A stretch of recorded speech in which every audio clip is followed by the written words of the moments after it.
చేతులెత్తి ఎప్పుడు మోకరించిన అద్భుతాలు మెండుగా జరగాలయా.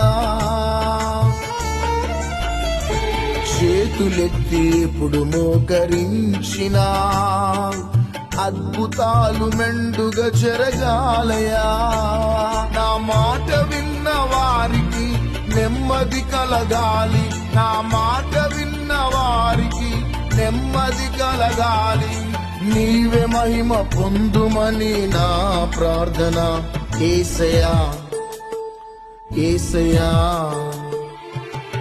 మంటి వాలిగా ఈ గొప్ప ధన్యత, ఆత్మల రక్షించు బాధ్యత. మంటి వాలిగా ఈ గొప్ప ధన్యత, ఆత్మల రక్షించు బాధ్యత.